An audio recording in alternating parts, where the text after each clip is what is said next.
प्रश्न क्रमांक है 7वां। 298 केल्विन पर CO2 गैस की जल में विलेयता के लिए हेनरी स्थिरांक का मान 1.67 गुणा 10 के ऊपर 8 पास्कल है।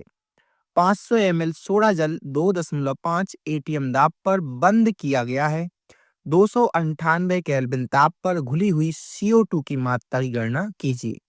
दोस्त, मैं हमेशा बोलता हूँ पहले क्या दिया है प्रश्न में वो देखें और क्या ज्ञात करना है इसको सबसे पहले देख लें। तो यहाँ पर हमें CO2 की मात्रा ज्ञात करनी है। 2.5 ATM दाब दिया है, CO2 का आंशिक दाब दिया है और यहाँ पे हेनरी स्थिरांक का मान दिया है 1.67 × 10⁸ पास्कल। अब दोस्तों हम फॉर्मूला लगाएंगे।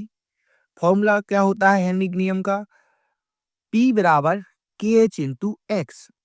यहाँ पे दोस्त CO2 दिख रहा होगा लिखा नीचे बेस में। CO2 का मतलब है CO2 गैस का आंशिक दाब और CO2 यहाँ का मतलब है CO2 का मूल प्रभाज, क्योंकि X का मतलब होता है मूल प्रभाज, CO2 का मतलब होता है CO2 का मूल प्रभाज।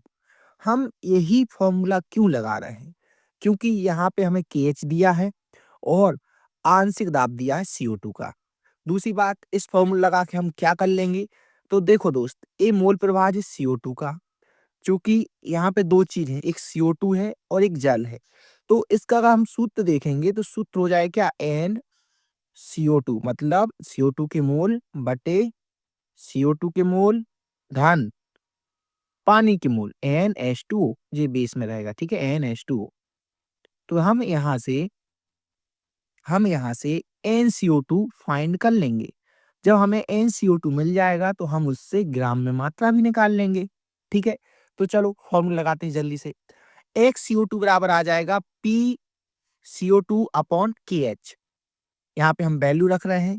देखो यहाँ पे जो CO2 की वैल्यू दी गई है वो दी गई है 2.5 ATM। यहाँ पर हमें जो वैल्यू दी गई है वो ATM में दी गई है, लेकिन हमें वैल्यू को पास्कल में रखना है। तो यहाँ पे एक ATM बराबर होता है 1.01 × 10⁵ पास्कल। तो हम इससे क्या कर देंगे? गुणा कर देंगे। आप यहाँ पे देख सकते हैं हमने यहाँ पर मेंशन किया है 1 ATM बराबर 1.01 गुणा 10 के ऊपर 5 की घात पास्कल। तो यहाँ जब आप कैलकुलेशन करोगे, देखो दोस्त कैलकुलेशन आपको ही करना पड़ेगा।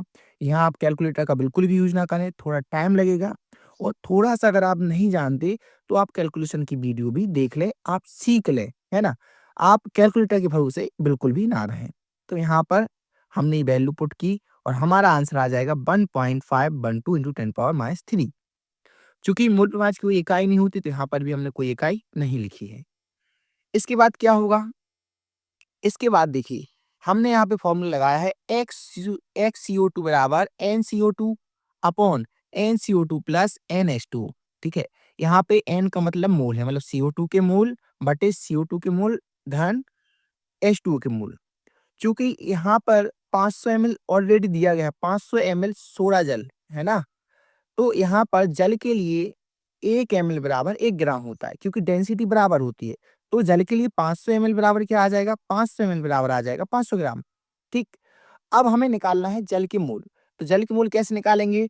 चूंकि हम जानते हैं मोल बराबर होता है दिया गया भार। दिया कितना है? दिया गया भैया 500 ग्राम, है ना, बटे अणुभार। अणुभार कितना होता है जल का? 18। देखो 2 H है तो इसका 1 गुणा 2 2 हो जाएगा और O का होता है 16। 16 और 2 कितना हो जाएगा? 18 हो जाएगा।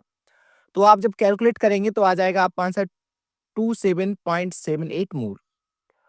अब यहाँ पर आपको एक बात और ध्यान देना होगा कि जो यहाँ पर NCO2 प्लस NH2 लिखा है, यहाँ पर NCO2 के मोल H2 की तुलना में बहुत बहुत बहुत कम है। इसलिए NCO2 प्लस NH2O बराबर हम लिख देंगे NH2O।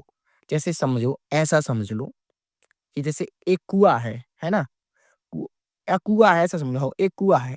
आपने एक बाल्टी पानी निकाल लिया तो पता चला 2 हाथ नीचे खिसक गया। ऐसा थोड़ी होता है, मतलब कुछ फर्क तो नहीं पड़ेगा, लेकिन उसमें से पानी की मात्रा तो आपने निकाली है कि नहीं निकाली? हाँ, निकाली है। तो इसी तरीके से यहाँ पे जो CO2 के मोल हैं, CO2 के मोल बहुत बहुत बहुत कम है। किसकी तुलना में? H2 की तुलना में। इसलिए हम NCO2 प्लस NH2 बराबर लिखेंगे NH2O। ठीक है, अब सीधा सा कैलकुलेशन कर लो।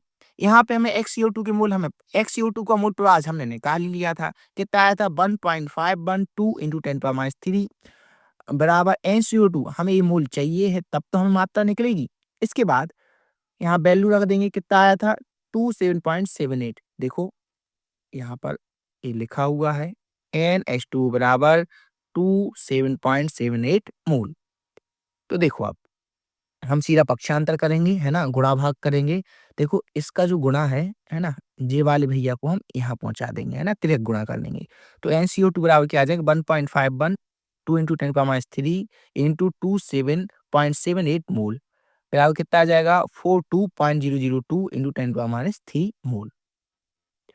अब चूँकि हमें इसको ग्राम में कन्वर्ट करना है, आप हमेशा याद रखिए आपको कितना भी मोल लिया हो, आपको उसमें अगर ग्राम में कन्वर्ट करना है तो उसके अणुभार से आप क्या कर दीजिए गुणा कर दीजिए। देखिए, यहाँ पे मैंने 44 का गुणा ही क्यों किया? तो देखो 1 सी का कितना होता है अणुभार 12 होता है धन 1 ओ का अणुभार कितना होता है 16 कितने ओ हैं 2 तो 16 और 2 16 दूनी क्या हो जाएगा 32 32 और 12 क्या हो जाएगा 44 है ना? मतलब यहाँ पर जो भी चीज़ दिया है कि मान के चलो H2 के आपको मोल दिए हैं, उससे आपको भार निकालना है। किसी भी चीज़ का अगर आपको मोल से भार में जाना है, तो आप सीधा-सीधा उसके अणुभार से क्या कर दीजिए, गुणा कर दीजिए। यहाँ पे देखिए मैंने NCO2 लिखा है, CO2 का भार कितना होता है, 44 ग्राम होता है। मोल कितने हैं, इतने हैं, ठीक है? इतने में आप अगर इसके अणुभार से गुणा कर दोगे, तो आपको मात्रा मिल जाएगी। तो ये क्या हो जाएगा, आंसर हो जाएगा। तो दोस्त आशा करेंगे कि आपको ये वीडियो समझ में आई होगी। अगर कुछ भी प्रॉब्लम है तो आप कमेंट करके ज़रूर बताएँ। Thank you.